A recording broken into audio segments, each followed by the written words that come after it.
Hey guys, my name is Jibimon and I'm a tutor here at Planting Seeds Tutoring. Today we're going to be talking about forces and free body diagrams. Also, don't forget to use my referral code Jibimon20 to receive 10% off your next tutoring package.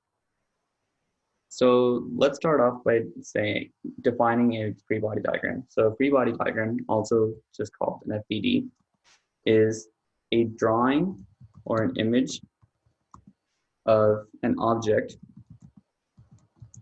with its forces labeled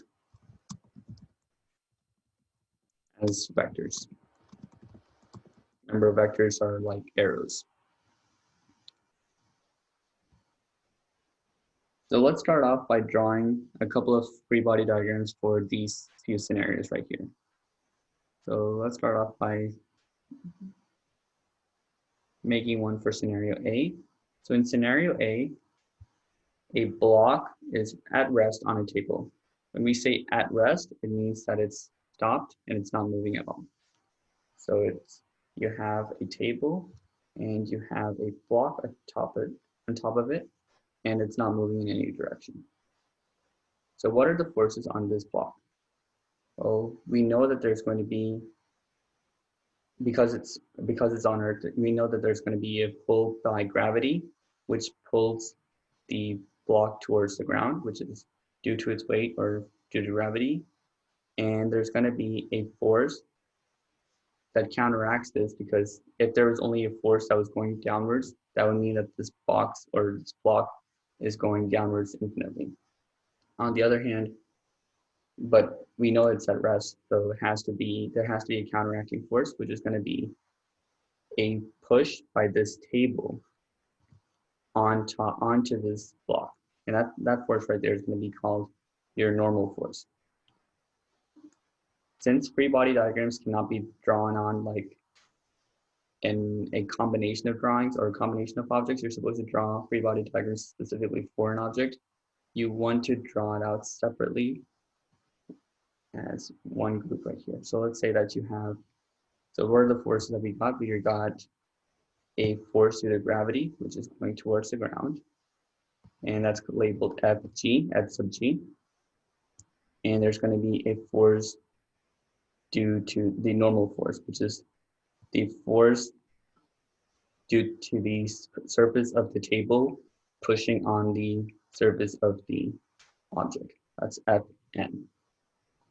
The normal force is always going to be, by definition, always going to be perpendicular to the surface at hand. So it's always going to be perpendicular to whatever the surface is right here. All right, now let's do scenario B in the next page. So in this one, we have a block hanging still from the ceiling by a string. So let's try drawing that out.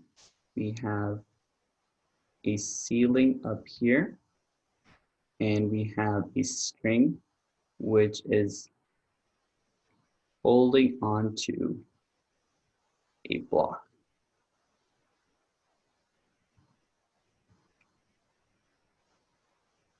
Notice that this block is suspended in air, and we know that it's not moving at all because it said it's still. But notice that the block still is getting pulled by gravity. No matter what you have on Earth, it's still going to be getting pulled by gravity. So there's an Ft right there. But now there is no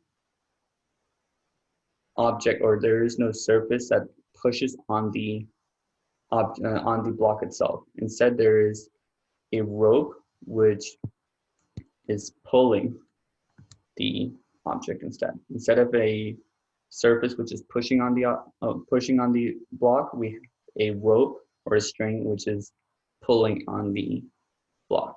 So that's going to be your, and this force is going to be called the tension force, which is called Ft. So when we draw out the actual free body diagram, it's going to look something like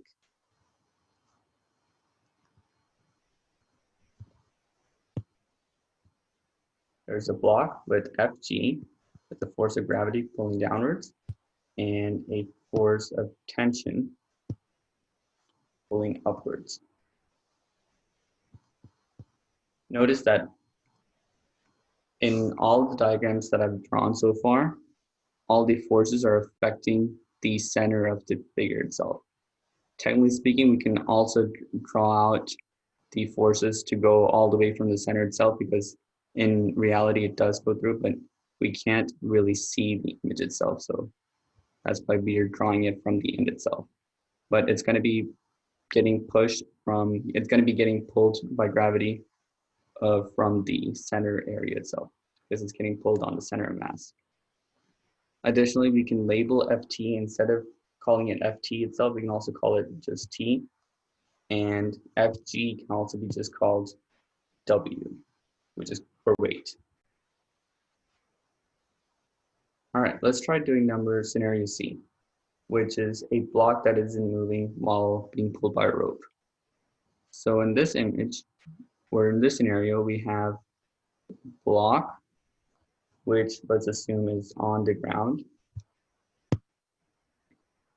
and is getting pulled, let's assume to the right. It's getting pulled to the right by a rope. Since it's getting pulled by a rope, we know that, there is a force of tension, which is pulling on the object itself. So that's going to be your Ft. And we know since the object is on the ground, or since it's on the earth pretty much, in the earth, we know that there's going to be an Fg, which is pulling it downwards, Fg. And there's going to be a Fn, which is an Fn, which is pushing it back up. And this is the force of the ground pushing back up on the block. However, now when we look at this image, we're going to be noticing the fact that there is a net force that's going to the right, and that's Ft, which indicates that the block should be moving to the right. However, we did mention earlier that the object is still, is not moving, which means that there has to be a force that is counteracting this force of tension. And that force is going to be the force of friction.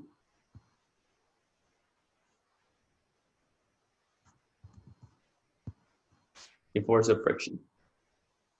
So friction, what's special about friction is that it's a force which is always opposing any kind of motion. And we all have an experience where we're trying to pull something very heavy, but it just doesn't move. And that's as a result of a huge amount of friction. And yeah, so friction and force of tension are going to be equivalent to each other, and they're going to cancel each other out. Now we have two forces on the vertical, which are Fn and Fg, which cancel each other out, and Ft and friction, which also cancel each other out.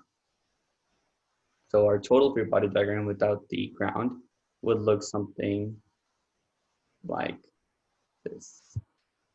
We have a force of gravity going down. Let's just call it the weight.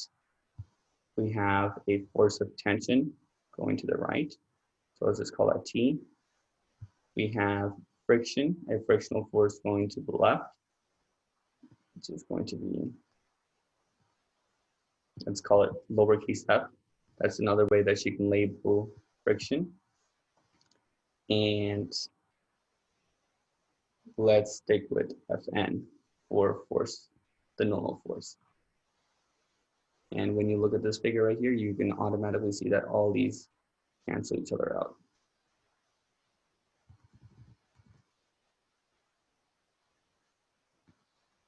Now let's try doing something a little bit more difficult. And this specific question is from the 2015 AP Physics 1.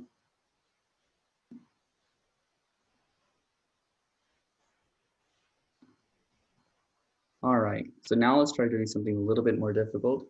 So this specific question comes from the 2015 AP exam for Physics 1, and it's FRQ number 1. So in this specific scenario, we have two blocks which are connected by a string of negligible mass. This negligible mass just means zero mass. You don't need to worry about the mass of the string at all, so there's no force of gravity or anything related to the string. Over massless pulleys. so the pulley themselves have 0 weight as well, and negligible friction. So note that friction is also negligible. We know that the mass of block 2, which is M2, is greater than the mass M1 of block 1. Both of these blocks are released from rest.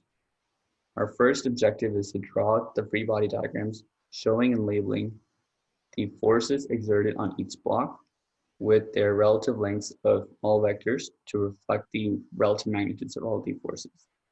All right, so that sounds like a very difficult question, and let's see how we can approach it. Based off intuition, we can pretty much tell that if a small mass and a big mass are both connected to one another by a string system, and you let both of them down at the same time, the small masses is going to rise up while these larger masses kind of fall down. And since it is in one big system, the net acceleration is going to be the same for both blocks.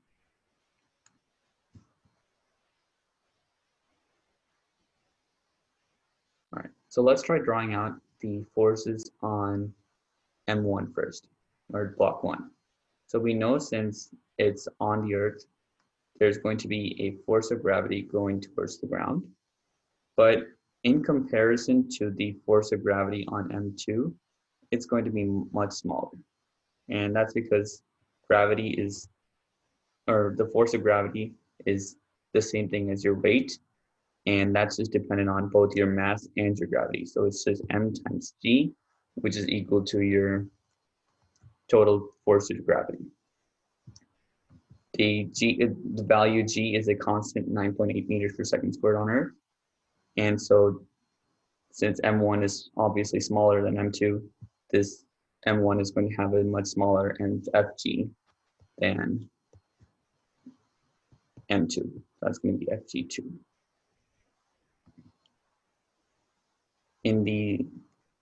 However, both F1 and F2 are getting pulled by a string. And this string is going to have the same force regardless, because a factor about tension is the fact that on both ends of the string, there's going to be equivalent amounts of tension. So the force of tension here is going to be Ft, or let's just call it T. And the force of tension here is also equal to just T. And remember, both of these forces are equivalent to each other. Note that this T is larger in magnitude than Fg1, while this T right here, they're both the same T's, is smaller in magnitude than Fg2. And what this means is that there is a larger pull upwards for the first mass, M1, than there is a pull downwards by gravity, whereas for M2, there's a larger pull downwards by gravity than there is a pull by tension. So that's pretty much all there is to drawing this diagram, and let's try drawing out the forces. So let's just try drawing it out on an actual diagram. So let's say that this is F or block 1, and let's say that on the right we have block 2. We're going to get a force of gravity, which in this case we're supposed to label with the values M1 and G, since this is going to be M1 times G, also known as the force of gravity on block 1. And there's going to be a tension force, which is going to be going upwards. So let's label that with this F.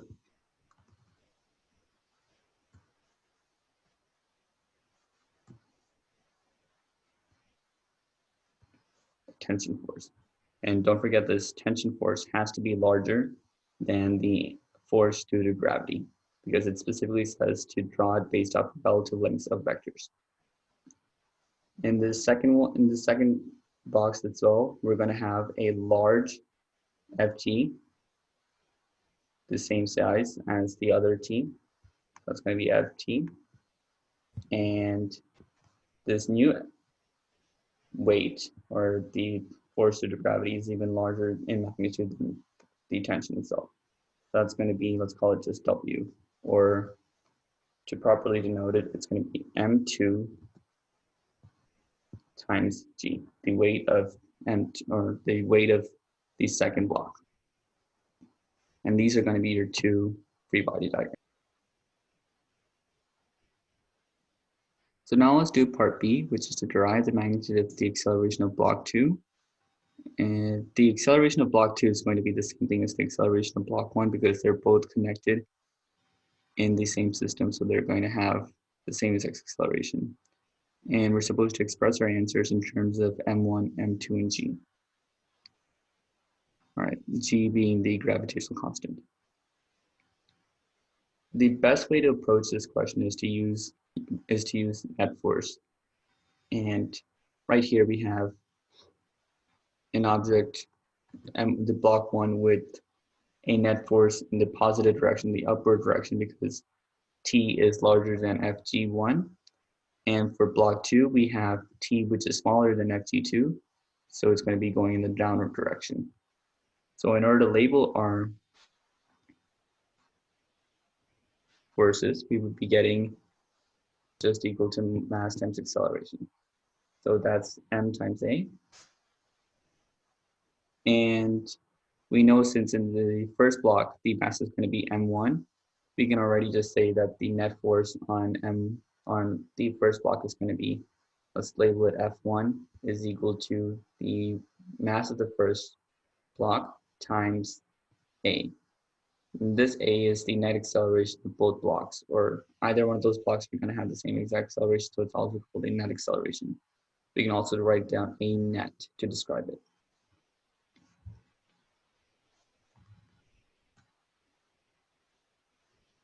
And we know that this is equal to the net force on the entire object. So the net force is the summation of all the forces that is acting on the block. And in this case, we have a T in the upward direction and a G1 or FG1 going in the downward direction. We have T and we have G going in the downward direction. So let's just say that that's minus G or Fg, which is going to be m1 times d. Remember, Fg is also the weight, which is just m1 times g.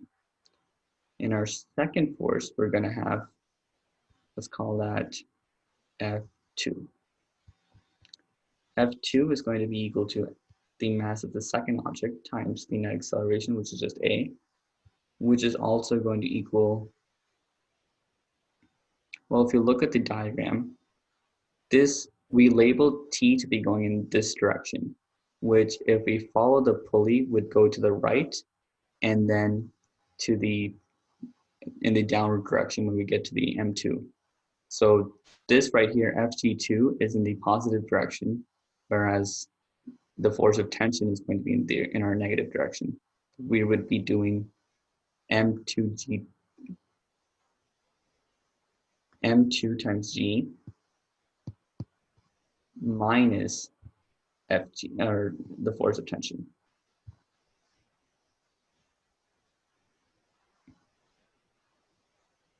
Now that we have two different equations, we can just use like system of equations to solve for A, or to be able to solve or set an equation equal to A. So right here, we can use substitution to determine what the value of T is. So if we add M1 or Fg or Fg1, which is M1G to both sides of F1 or M1A, we would be getting M1A plus M1G is equal to the force of tension. And now we can substitute this value in for the T right here, which because the force of tension is equal regardless of the part of the, regardless of the object it's touching, as long as it's part of the scheme string. So now we would be subtracting this total combination of terms or total expression from M2G to get M2 times A. And if we rewrite that, we will be getting, let's just go with just all blue, M2A is equal to M2G minus M1A plus M1G. And that's just equal to M2G minus M1A minus M2A, or M1G. And that's after you just distribute it. So now let's try to make sure that everything's on the same, let's combine like terms. So we have M1A on this side. So let's add M1A on both sides. And we would be left with an M1 plus M2 times A is equal to M2G minus M1G. So this in total just simplifies down to A is equal to M2G minus M1G divided by